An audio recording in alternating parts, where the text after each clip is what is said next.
The street was unusually quiet that night.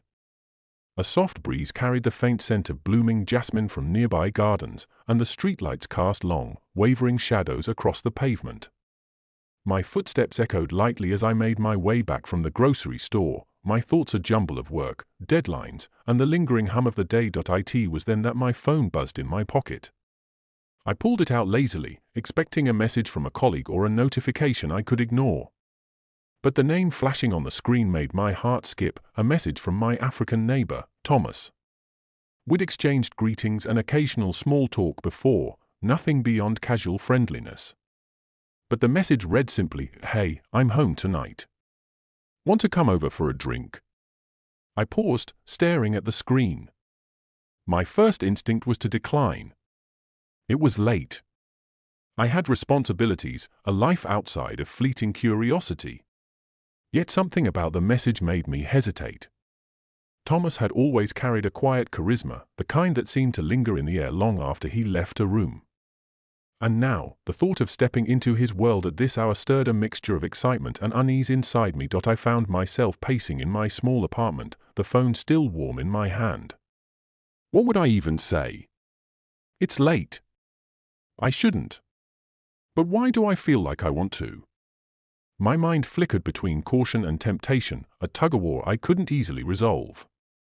The mundane comforts of home suddenly felt restrictive, almost stifling, compared to the mystery of what awaited me next door. I imagined the soft glow of his living room light spilling onto the quiet street, the gentle rhythm of music drifting through an open window. My pulse quickened. What would it be like to step over the threshold into someone else's world, to feel their presence so close, to hear laughter in a room that was not my own? And yet, beneath the thrill, there was a whisper of guilt, a cautionary voice reminding me of boundaries I shouldn't cross. Still, curiosity won. My fingers typed a short reply, hesitant but decisive, "File come over." I slipped my phone back into my pocket, feeling the slight tremor of anticipation in my chest. I grabbed my jacket, each movement deliberate, as if preparing for something I didn't fully understand. The walk to Thomas's door felt surreal. Shadows stretched across the pavement, a distant car passed, its headlights briefly illuminating the path ahead. My hand hovered over the doorknob, the metal cool under my touch. I took a deep breath, letting the night stillness seep into me, and turned the knob. The door opened to a warm, softly lit interior, inviting me in, and just like that, I crossed the line between the ordinary and the unknown, stepping into a space where curiosity, desire, and temptation waited, unseen but palpable. This part 1 builds tension, sets the scene, and establishes the infidelity theme without showing faces, perfect for faceless video storytelling using shadows, hands, objects, and narration. If you want, I can move on to part 2, the temptation and connection, keeping the same style and pacing. Do you want me to continue?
The rain started slowly that evening.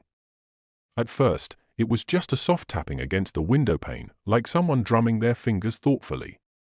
By the time I stepped into the living room, it had grown into a steady rhythm, thrumming against the roof and sending faint vibrations through the walls. The apartment smelled faintly of coffee and old books, my attempt at comfort in a city that rarely felt kind. I was alone. Or at least, that's what I kept telling myself. My best friend, Adil, had left earlier that day to visit his parents. He had waved, grinning that careless, warm smile that always made my chest tighten in ways I couldn't explain. "See you tomorrow," he said. I nodded, trying to ignore the unusual hollow feeling his absence left behind. It was a quiet night, or so I thought. I sank into the couch, wrapping myself in the familiar softness of a blanket, and let my mind drift through idle thoughts. The hum of the city outside contrasted sharply with the stillness inside, the way calm often precedes a storm. I tried to focus on nothing in particular, but the corners of the apartment seemed to stretch farther than usual. Shadows lengthened under the dim light, moving almost imperceptibly, and I felt, for the first time, that the silence itself was watching me. I made tea, the familiar clink of the kettle on the stove grounding me for a moment. Steam curled lazily into the air, but the warmth did little to ease the tension crawling along my spine. I thought I heard a faint sound, a soft scuffing in the hallway, but when I paused, the apartment fell silent again. My pulse quickened, a nervous rhythm echoing in my ears. I told myself it was nothing. Just the building settling. Just my imagination running wild. And yet, an unease lodged deep in my chest, a whisper that I could not shake. Something wasn't right. I glanced at the hallway. The door to Adil's room was closed. Normally, I wouldn't have paid it any attention, but tonight, it seemed impossibly still. My stomach tightened. The kind of tightness that comes from instinct, not logic.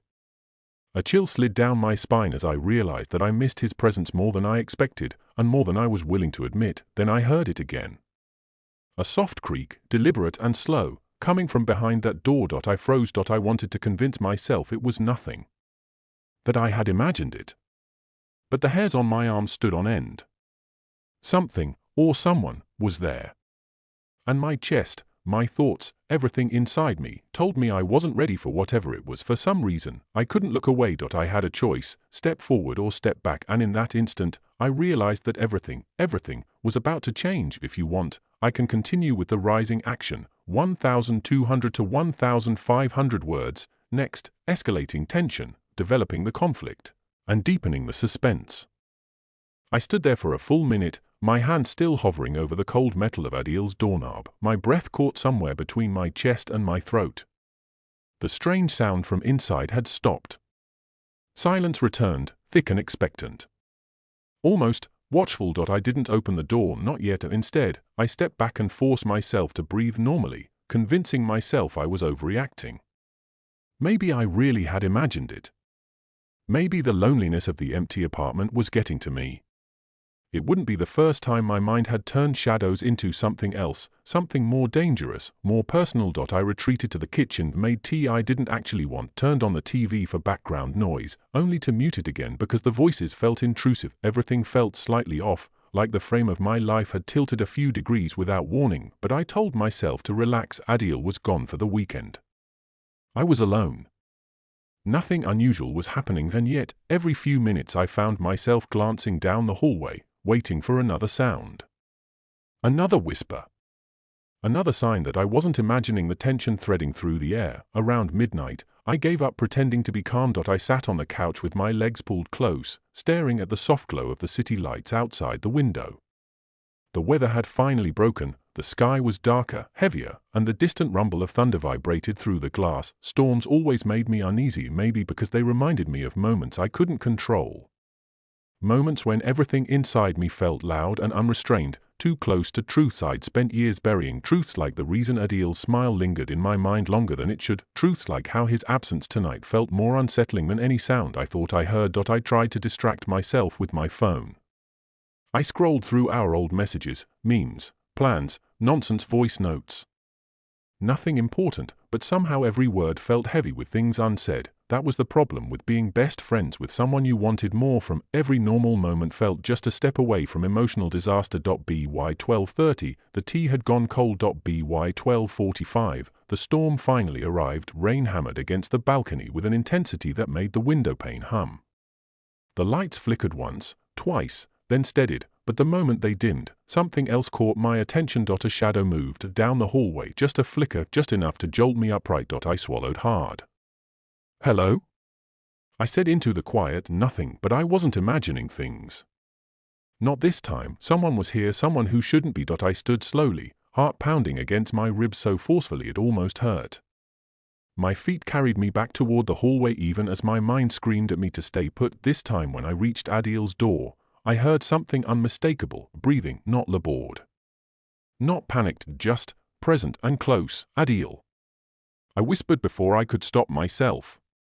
"Is that you?" The breathing caught, then footsteps. Soft. Careful, they moved toward the door. I stumbled back instinctively, pulse exploding in my neck. A dozen worst-case scenarios flashed through my head: a break-in, an intruder, some stranger hiding inside my best friend's room. The thought was absurd, but so was the situation. The footsteps stopped right behind the door. A long moment passed, then it opened, slowly. Very slowly. As if the person on the other side didn't know whether to step out or hide again, but it wasn't a stranger. It was Adil, standing there barefoot, hair messy, wearing the same hoodie he'd left in earlier that day. His eyes were tired, more than tired. "Haunted, Adil." My voice cracked at the edges. What are you doing here? I thought you went home." He didn't answer immediately. Instead, he looked past me toward the living room, then back at me, as if he wasn't sure whether he was allowed to speak. Finally, he said quietly, "I came back." "Okay, but why didn't you tell me? Why were you hiding in your room? You scared me."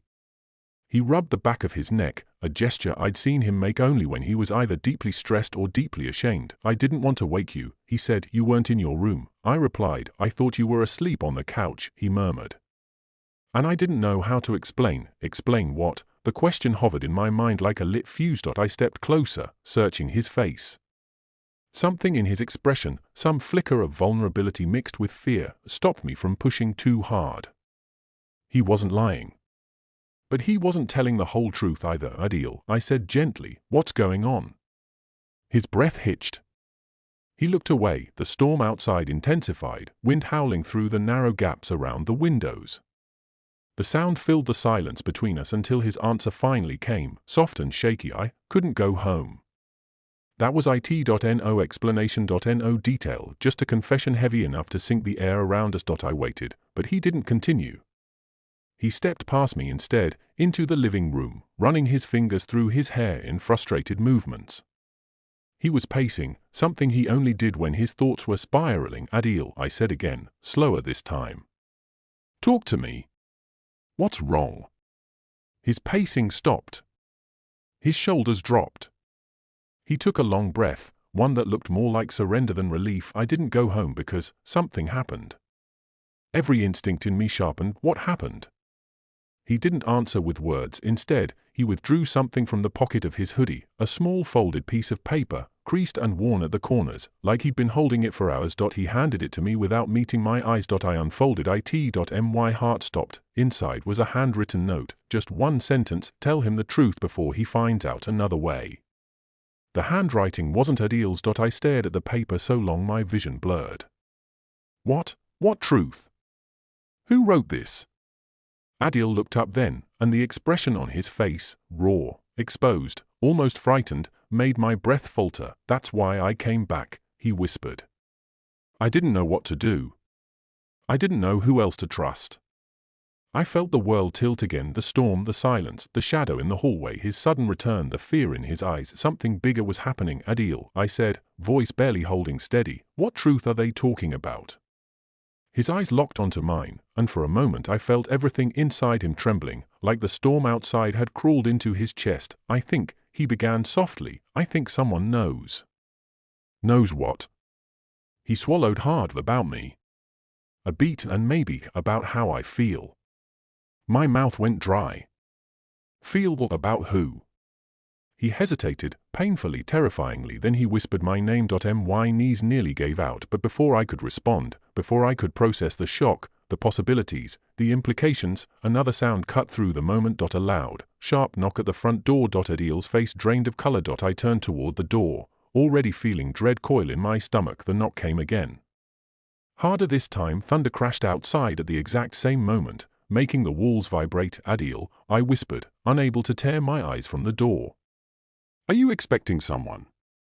He stepped closer to me, his voice low and urgent. No, he said, that's what I'm afraid of.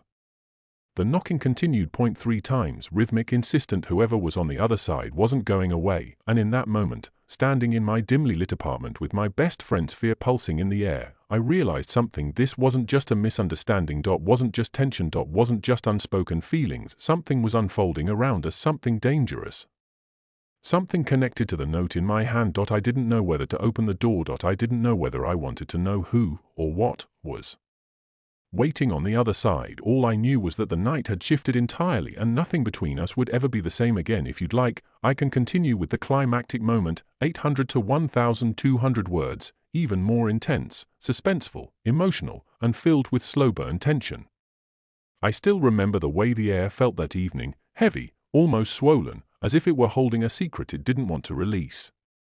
Our family house in the village always had a strange quietness to it after sunset, but that night, the silence felt different, tighter. The kind of silence that makes you listen twice. I had come to stay for a week, something I hadn't done in years. Life had pulled me away, and honestly, so had memories I never found the courage to face again. But when my aunt called, insisting the family needed help preparing for the annual gathering, I couldn't refuse. A part of me wondered if she sensed it, the tension I tried so hard to hide. The thing I never spoke about. The thing we never spoke about. My cousin, Zion, was already there when I arrived. He stood in the courtyard, unpacking crates of decorations as if nothing had changed. As if years hadn't passed. As if the distance between us hadn't been built deliberately, brick by uncomfortable brick. He looked up the moment my car stopped. His eyes locked on mine longer than they should have. A faint smile, too faint, almost cautious, appeared on his face. Long time, he said, wiping his hands on his shirt. Yeah, I answered, even though a dozen other words crowded my tongue. We hugged, but even that felt loaded, like there was a third presence between us, our shared memory, our unspoken history pressing its weight on our shoulders. Inside the house, everything felt unchanged. The wooden cupboards, the faint smell of sandalwood from my aunt's incense, the old clock ticking too loudly in the hallway. These tiny details wrapped around me like vines, pulling me back to a time I had tried so hard to forget. But the real uneasiness crept in when my aunt casually mentioned something that made my chest tighten. Oh, by the way, she said while stirring tea, Zion's been different lately. Quiet. Distracted. Keeps to himself. Her words shouldn't have meant anything. And yet, they did. Later that night, after everyone went to bed, I stepped outside to get some air. The moon hung low, casting pale light across the courtyard. And that's when I heard it, footsteps. Slow, hesitant, almost as if the person wasn't sure whether they should continue. I turned. Zion stood there, half in the shadow of the doorway. You can't sleep either, he asked. I nodded, though the truth was I hadn't even tried. Something had been tugging at me the moment I stepped foot in the house. A strange pull, familiar, dangerous, and completely unwanted. He walked closer, the air tightening with each step. You know, he said quietly, I thought you'd never come back here. There was something in his tone, something buried but alive. Something we had both agreed, without words, to bury years ago. But if it was truly buried, why did it feel like it was rising again, and why? Deep down, was I afraid that I already knew the answer? If you want, I can continue with high voltage sign rising action, 1,200 to 1,500 words, next. Each strike against the door vibrated through the floor and up my spine, as if whoever, or whatever, stood on the other side already knew they had our full attention. Adil took a slow step backward, the color draining from his face. I could see the fear tightening his jaw, the tension in his hands as he clenched them unconsciously. He wasn't someone who scared easily. I'd seen him walk into fights, confront strangers twice his size, handle chaos like he was born in it. But this was different. Adil, I whispered, tell me who you think it is. He didn't blink. I don't know. That's the problem. The knocking finally stopped. A silence fell over the apartment, heavier than before. Even the storm outside seemed to pause. I took a cautious step toward the door, but Adil grabbed my wrist, tight. Urgent, don't, he said. His voice wasn't loud, but the tremble in it stopped me cold. Please? Not yet. I stared at him. Adil, someone's out there. They knocked 3 times. You don't do that unless you want someone to open. My voice felt thin, stretched. We can't just ignore it. His grip didn't loosen. Just wait, he pleaded. I need time to think. That made the panic inside me spike. Time to think about what? Time to prepare for what? I gently removed my wrist from his hold, not pulling away from him emotionally, just grounding myself. Adil, you said someone knows. About you. Maybe about us. He closed his eyes when I said us. The pain in that small gesture nearly undid me. He sat down on the edge of the couch, burying his face in his hands. For a moment, I just watched him, my best friend, the person I trusted more than anyone, the one person I never wanted to see like this. I sat beside him, leaving just an inch of space between us. Talk to me, I whispered. Please. He lifted his head slowly. His eyes were red around the edges, but not from crying, more like he'd been holding back emotions for so long they'd started to bruise him from the inside out. I didn't want you to find out like this, he said. Not through some note. Not through fear. I swallowed hard. Find out what? His voice dropped to something barely audible. That I'm terrified of losing you. The words hit me like a punch and a lifeline at the same time. You're not going to lose me, you don't know that, he cut in, shaking his head. If I say the wrong thing, if I admit one thing too clearly, everything changes. You walk away. Or things get weird. Or we can't pretend anymore. The word pretend hung between us like smoke. Adil, I said softly, what exactly are we pretending? He looked at me then, really looked, and for the first time in 8 years, his guard was gone. We're pretending I haven't been in love with you for years. My breath caught. Silence swallowed the room. Outside, thunder rolled again, but distant this time, like the storm was moving away while the one between us grew stronger. I felt myself sway slightly, as if the ground beneath me had shifted. I didn't move closer. He didn't move away. We just stayed there, suspended in a moment I wasn't sure we were ready for. Adil, I whispered, why didn't you tell me? He let out a shaky laugh. Because I thought you'd hate me for it. Hate you? My voice cracked. Adil, before I could finish, another knock, only once this time, echoed through the door. We both flinched. The knock wasn't like the earlier ones. It was softer, calculated, almost knowing. Adil stood abruptly. No. No, this can't be happening now. He paced again, running his hands through his hair, muttering something under his breath I couldn't fully hear. I rose slowly. Adil, who is out there? He didn't answer. The knock came again. One single, precise tap. I stepped toward the door. Adil, I said, heart pounding, we can't keep ignoring it. He turned sharply. Please, he said, voice breaking, don't open it. Something desperate lived in his eyes. Tell me why, I said quietly. I deserve to know. His chest rose and fell rapidly. He looked at the door, then at me. Finally, he exhaled, long, defeated, because the person on the other side might be the one who left the note. Every hair on my arm stood, and if it is, his voice dropped to a whisper.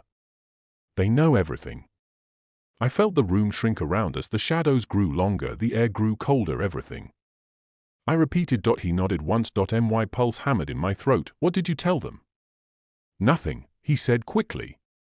I swear I didn't say anything. But they saw me. They followed me. I think they've been watching the apartment. A chill ran through me. The shadow earlier in the hallway, the lingering sense of being watched, the storm timing, the sudden return. Nothing felt random anymore. Why would someone care about us? I asked. Why follow you? He took a trembling breath. This isn't just about us. I stepped closer. Then what is it about? He met my gaze. The truth in his eyes was raw, so raw it scared me. It's about something I heard. Something I wasn't supposed to hear. And if they know I heard it, he swallowed hard. We're in danger. Both of us. The final knock came then, not loud and not soft, just a simple, deliberate sound that made the room freeze. Adil grabbed my arm, not pulling me away, but anchoring himself. Promise me, he whispered, voice shaking, whatever happens next, stay close to me. My heart raced. My thoughts scattered, but one truth sat solid in my chest. I'm not going anywhere, I said. Another silence followed, this one deeper, sharper, filled with something more than fear, something unspoken, something that had lived in us for years. Adil took a small step closer, close enough to feel his breath, close enough that the air between us vibrated with everything we had avoided saying. If something happens to me, don't. I said immediately. He shook his head. Listen. If something happens to me, you have to promise you won't let them twist the truth. You won't let them turn you against me. His voice cracked. I couldn't look away from him. I promise, I whispered. The doorknob rattled. We both froze. Someone was trying to open it. Adil's hand found mine, instinctively, without hesitation, and in that split second, the room filled with a fierce, electric tension I had never felt before. His fingers tightened around mine. The door clicked, unlocked. Adil gasped. I held my breath. The door began to open. Slowly. Silently. As if the night itself were stepping inside. I didn't know who, or what, waited behind it, but I knew one thing, and nothing that came next would leave our lives unchanged. If you want, I can continue with the falling action, 600 to 800 words, or the final cliffhanger conclusion, 400 to 600 words, just tell me which section to produce next. The door eased open with a soft creak that seemed unnaturally loud in the silence. A blast of cold hallway air spilled into the apartment, brushing against my skin like an unwelcome touch. Adil gripped my hand tighter, his breath catching in a sharp inhale, but no one stepped inside. The door opened, and then just stopped, halfway, suspended as if whoever pushed it didn't intend to fully enter. A silhouette stood there, still watching, framed by the flickering corridor light. My chest tightened painfully. Adil. The figure said quietly. A voice I recognized. A voice I never expected. My throat went dry. Adil's fingers twitched in mine. Standing in our doorway was Zion. Adil's older cousin, the one he barely spoke about anymore, the one he said he'd lost contact with.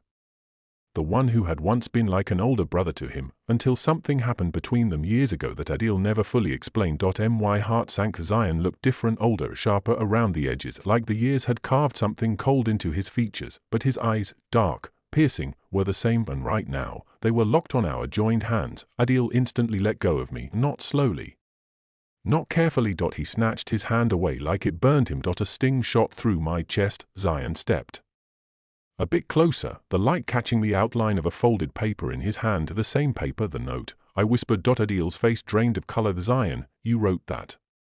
Zion didn't answer. He just stepped inside, closing the door behind him with a soft thud that made my stomach flip. The storm outside rumbled again. The room dimmed as clouds swallowed the last bit of city light. Adil moved backward, palms slightly raised, an instinctive defensive stance. Why are you here? He asked, voice unsteady. Zion let the silence stretch before answering. His tone was calm, too calm. You weren't supposed to tell anyone.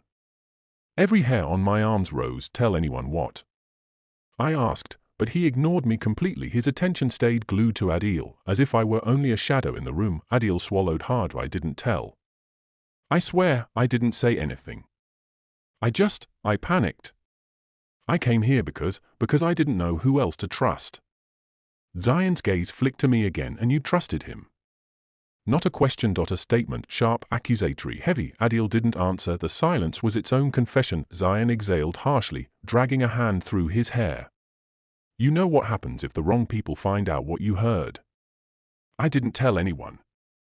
Adil's voice cracked. You have to believe me. Zion took a slow step forward. And what about this?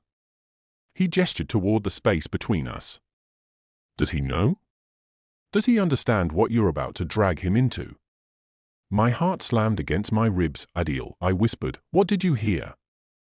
Adil shut his eyes for a moment, pained. I didn't want you involved. You involved him the second you felt something. Zion snapped. Something inside me flinched. The way he said felt something, like it was wrong, like it was a weakness, like it was a problem to be fixed. Adil's jaw tightened. That's none of your business. It becomes my business when people start showing up asking questions. Zion's voice dropped, heavy with something darker. And they will. A sharp chill ran down my spine. Adil, I said quietly, what is he talking about? He shook his head, eyes widening with a fear I had never seen in him before. Please, not now. Zion stepped even closer, lowering his voice. You should have stayed away. Both of you. The words echoed in the dim room, overlapping with a low rumble of thunder outside. He slipped the folded note into Adil's hand. One warning, he said. That's all I can give. Adil stared at the paper like it was a ticking bomb. Zion walked toward the door, hand on the knob, then paused. He didn't look back when he spoke. But you need to tell him. Before someone else does. The door shut behind him. Silence collapsed into the room like a heavy blanket. Adil stood frozen. The note trembled slightly between his fingers. I took one step toward him. He stepped back. That hurt more than I expected. Adil, I said softly, tell me the truth. What's happening?